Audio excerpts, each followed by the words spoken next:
we did a pig surgery. I thought that was really cool.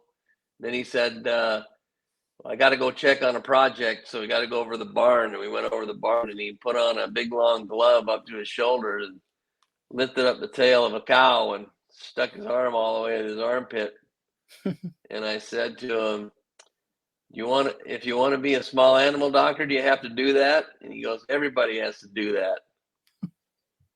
Man, was I discouraged. Join me, Jeremy Swick, on Into the Unknown, a podcast that delves into the personal journeys, stories, and experiences of individuals across diverse professions. As a historian by trade, I firmly believe that our personal histories shape our present and offer valuable insights into our paths ahead. With that being said, let's get into it. On this episode of Into the Unknown, I am joined with Dr. Hutchison. How are you doing today? Oh, we're doing great. Thanks for having me on. I always like to start out the show with kind of how we know each other. And I have to joke, now it's kind of the Marcus Ogden cinematic universe at this point. He's done such a great job of connecting with a wide range of guests, and you're one of them. Yeah, absolutely. I connected with Marcus a couple of years ago and was on his podcast a few times. And he's the one that, Mr. Connector. He's very connected to everyone. So it's great to get to know the people that he influences and who influence him. It's all a fun group of people. So let's jump into it. I want to know your comic book issue number 1, chapter 1. What's your origin story? Who are you? Well, I'm Dr. Michael Hutchison. I'm a neuromuscular and cosmetic dentist, which is a little specialized in the field of dentistry. What initially got you into dentistry? What made you follow that career path? That's an interesting story. I grew up in Ames, Iowa.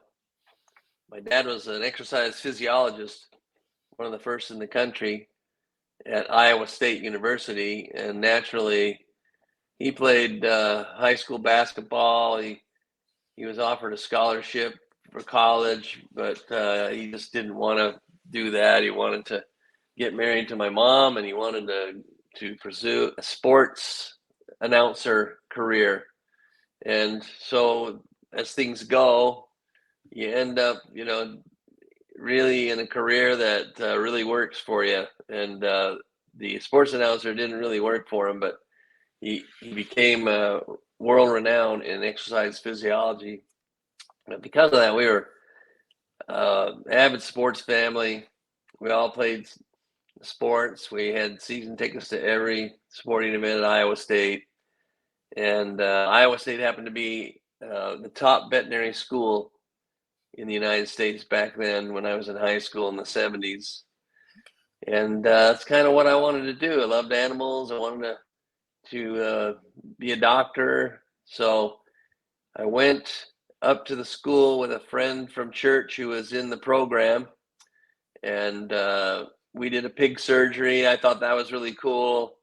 Then he said, I got to go check on a project, so we got to go over the barn. And we went over the barn, and he put on a big long glove up to his shoulder and lifted up the tail of a cow and stuck his arm all the way to his armpit. And I said to him, if you want to be a small animal doctor, do you have to do that? And he goes, everybody has to do that. Man, was I discouraged. And my dad grew up on a farm. And he had a big belly laugh when I told him the story. And I said, well, I don't know what to do now, because I'm not gonna be putting my arm up the back end of a cow. I can tell you that right now. And so he kind of chuckled and said, well, why don't you be a dentist? They work 3 days a week and play golf the rest. And I said, that sounds pretty good. So I contacted a doctor in my hometown, and she was just newly graduated. I went and spent a day with her. Really, it was impressed and really liked what I saw. And so I decided right then I wanted to be a dentist and started to pursue that. And so, I just started doing the prerequisites. I had to go to undergraduate, and usually people do it in 4 years. I did it in 3, and then I went to dental school in Chicago at Loyola, first dental school in the nation back in the 1870s, and it was a really highly regarded clinical program, and really loved it, and graduated there, and then I just stayed there because my wife was from Chicago, and I stayed there for 11 years practicing in a practice that I had built up in Chicago. And then her whole family moved up to Traverse City, Michigan. And so we decided to move. So I moved up here 26 years ago, and got accredited in the Academy of Cosmetic Dentistry. At the time, there were only 125 in the world, and it was a new kind of exploding facet of dentistry that took a lot of skill and artistic ability, and also really, really important understanding of how the jaw worked. And so that directed me into making sure that any patient that I redid their smile, I wanted to make sure that their jaw was functioning 100% correctly, which led me to treating TMJ patients. And also because of that, started to see in the infancy of this whole thing that I'm doing now, how the jaw fits together, the body starts functioning much better, and people would give me reports that they felt stronger. They felt like they weren't tired in the afternoon anymore. They felt like they had more energy. And so I started to pursue, well, what's that all about? So my thought was, well, if I can make Mrs. Jones stronger, what would happen if I took the front line of the Detroit Lions, who were 0-9, made them 25% stronger? They'd be in the Super Bowl, and I'd be a genius. And so I started to figure out how I could adapt this body mechanism to help play sports, and how it would function so that you could do something predictable. And just came up with a prototype of mouth guard. This mouth guard goes on the lower teeth, not the upper, and that's really, really important, because the lower jaw is the movable part of the skull. The upper jaw and the skull are all stationary, and so the muscles have to make this part go, and that's what blocks information or lets it go through. So that's number one. The thickness of the mouth guard is very crucial, because that is your own discrepancy. There's a perfect number of how your bite should be, but most of us have deviated from that, and that's what sets up those blockages. So the thickness of it's important, and that's really important when you think about common mouth guards today. They are always one thickness for every single person. You boil and you bite it, however hard you want to bite, or however little, or whatever position you want to bite. That's so up to the person. And this is opposite of what you want. You want to compensate for your bite thickness. You want your jaw to be in its perfect rest position, your rest position, not mine or anybody else's. And that's the third crucial thing, is that physiologic jaw position that everybody has. It's unique to them, and that's where the jaw needs to be. And if you do that, we've proven that you get 17% increase in strength, and you get a 0.2% concussion rate. In other words, 99.8% of the time, you will not get a concussion. I want to ask you, as you've been building not only your dentistry career, but working on these mouth guards and, learning more. I think on everyone's journey, they take a chance. There's a fork in the road. They could go east, they could go west. Can you give me a time in your life where you kind of made a decision, stuck with it, and how it turned out? Yeah, I would say the first time I had it tested by an independent research group at Wayne State University, biomedical engineering department. They did a lot of work with car companies. They did a lot of concussion research. And when they heard about what I was doing, they contacted me and asked me if they could test my mouth guard. And so I went down to, and they contacted 40 of their football team players. And they did a study where they compared my mouth guard, PowerPlus Mouthguard, to Shock Doctor, which is the #1 mouth guard on the market, and a free one that oftentimes, if you buy some equipment and uniforms from Spalding or whatever, they'll just give you free mouth guards, for your team.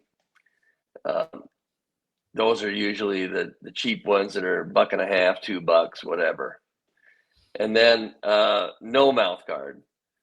And they went through the study and they did all their work and everything. And then when they were done, the researchers sent me the results. And when I saw the results, that my design increased strength by 16.8%, Shock Doctor had the worst. It actually made you weaker than no mouth guard. And then the cheapy mouth guard, again, was better than the no mouth guard, but not very much, because again, it was just a boil and bite, basically. Yeah. And when I got that result, I knew that there was this mechanism. It was a true body mechanism, a true principle that we hadn't understood, and that was a fork in the road. Second fork in the road was, now that I had this proof, I needed to start testing it, for kids and such. And so I started. My son was in 8th grade, and I went to spring training camp for the Seattle Mariners, and they dumped me off on their team doctor, and he was mad because they did that, and he wouldn't talk to me, and he just tried to push me out of his office, telling me I needed data, and I didn't have any. So I came back and asked my son's football coach if I could test the kids for strength, and we did that for 6 years. And also, it so happened that an orthodontist in town, his son was on a Catholic school football team, same age. So we tested them for strength as well. And for 6 years, we tested these boys, and none of them had a concussion. And that was the next fork in the road that just changed the whole game. By then, about 2009, concussions were starting to be really kind of a big direction that needed to happen. And so I turned and started testing every school I could get to join the concussion program. And we tested, before we finished 2018, we had about 6,000 subjects. Wow. And we had 9 concussions. That's 0.26%. Yes, that's incredible. So there's actually one high school in California that had 180 players, but they didn't want to buy 180 mouth guards, so they bought 90 and told the other kids that they could just wear whatever they wanted to. And that group had 16 concussions, and the group that wore my design had none. And so that was another kind of validation that this is actually a true body mechanism, and that the concussions that were happening through the jaw, and for decades, nobody was doing anything about it. So that's why it just kept perpetuating the same amount, no matter what helmet they put on or what tackling technique. They just kept having the same numbers year after year, until the jaw was positioned right, and then it just plummeted. The title of the podcast, Into the Unknown, and you've talked quite a bit about it. What is your version of Into the Unknown? You've done all this testing. What's next for your product? It's such an appropriate thing, the unknown, because this is so unknown. It's so unknown that people don't even know. They don't know anything about it. They just don't even, to them, a mouth guard, to most of us, a mouth guard is, what I always wore when I was a kid, upper mouth guard, yeah, that's a mouth guard. Keep you from knocking your teeth out. Wrong. The only thing it does is keep you from banging your teeth together and fracturing or breaking them. Otherwise, it's totally detrimental. So, yes, the unknown is that there is something that you can do this very moment to increase your performance and to make it safer for you to play your sport. You can go out there and the chance of you getting a concussion is 0.2%. Now, who knows that? Nobody. That's why I'm here talking to you. Where can people find this? There's a website. It's got lots of great information. It's called PowerPlusMouthguard.com. Well, I want to thank you again for just taking the time to talk with me. This was really informative. Being a rugby player, it's something I actually want to think about more, of just a proper mouth guard instead of just buying the name brand or the cheap brand or whatever I find. It's a great insight, and I really do appreciate it. No better sport for physiologic jaw position than rugby. Well, thanks again. I really appreciate it. Thank you for having me.